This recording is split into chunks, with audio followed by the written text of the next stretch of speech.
Alors, bon, euh, pour continuer donc à nettoyer l'intérieur, effectivement, euh, il faut enlever tout le bloc, sinon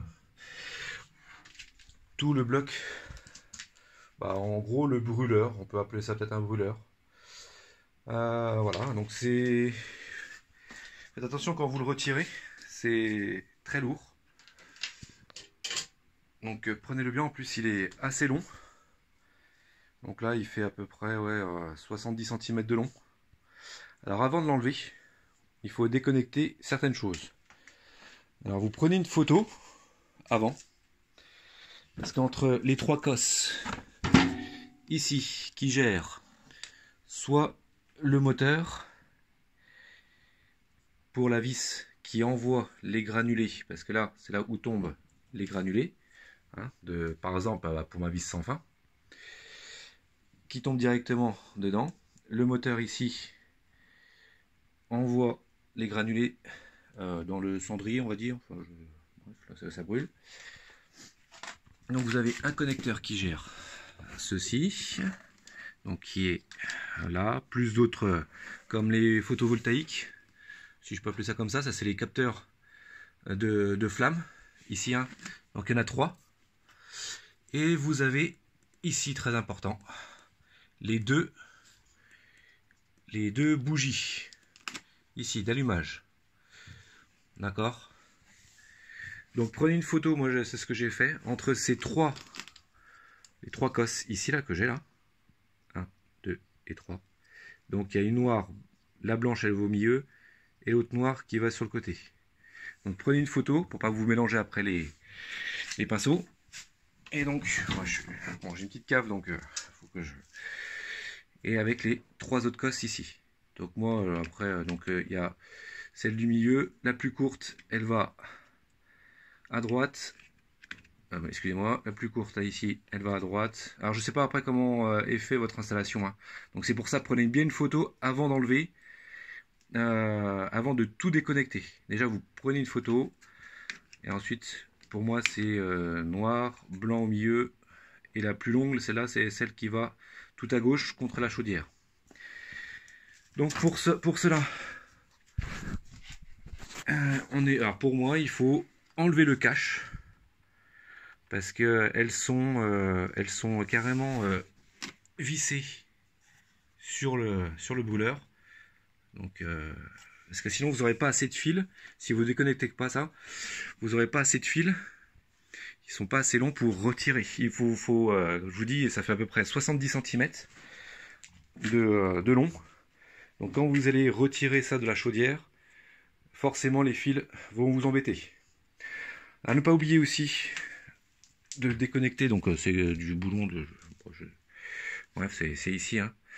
Enlever ce bras. Donc ce bras, c'est lui qui va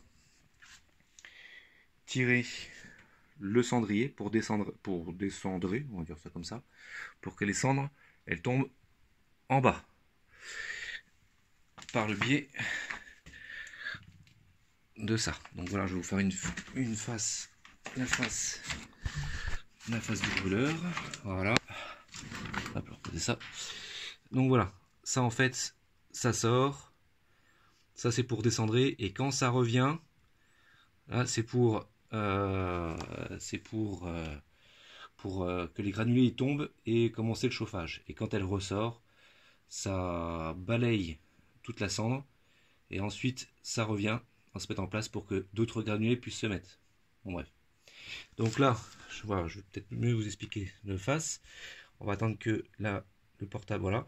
Donc là, vous avez, c'est là où vous insérez les deux bougies, les photovoltaïques, c'est là où les capteurs de flammes, et le moteur qui fait tourner la vis. Voilà en gros la pièce maîtresse de la chaudière. Donc on va finir. Donc moi je vais installer pour me faire de la place. Une fois que j'ai bien nettoyé l'intérieur des tubulures, on va attendre que ça se remette bien. Voilà, moi j'ai replacé donc j'ai replacé ces tiges torsadées. Voilà, et je vais pouvoir finir correctement l'intérieur de ma chaudière. Une fois que j'aurai bien fini, donc ça, hein, bien nettoyé partout. Donc moi je passe toujours un petit coup d'aspirateur pour enlever le plus gros. Et ensuite je refrotte comme je vous ai montré avec une brosse métallique. Donc ça peut être ça. Je vous ai montré dans les premières vidéos. Donc voilà, vous refrottez. Donc vous faites attention parce qu'il y a des pièces. Alors voilà, je voulais vous montrer le. Donc c'est pour ça ce que je vous conseille. Je le mettrai peut-être en. Alors, je suis pas un youtubeur. Hein. Je le mettrai sur la vidéo sur YouTube. Donc je mettrai des quelques commentaires. Il faudra regarder toutes les vidéos. Mais vous voyez, là, faut pas trop frotter. La première fois que je l'avais fait tout seul, j'avais un peu trop frotté. Et en fait, je me suis rendu compte que ça, là, c'est une pierre. D'accord?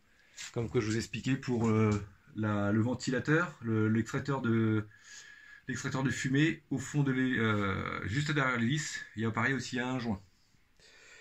Et c'est pareil aussi ici. Hop, ça je me rappelle aussi. Voilà, ça là, donc en bas de la chaudière, hein. Donc en dessous du brûleur, là où vous descendrez. Là aussi, il faut pas trop frotter parce que ça c'est de la pierre, c'est pour isoler pareil aussi. D'accord. Donc voilà, donc je finis bien correctement tout l'intérieur. Donc c'est qu'une cuve, hein, c'est vraiment très simple. Ensuite je nettoierai en bas, pareil, l'aspirateur aussi. Et puis frotter avec la brosse métallique. Et ensuite on passera au brûleur. Donc pareil, il y aura des pièces à graisser. N'hésitez pas quand vous remettez des vis ou de remettre un petit coup de WD-40 ou de la graisse, hein, mécanique, et puis ça garantira un peu plus la longévité de votre chaudière. Voilà, à tout à l'heure.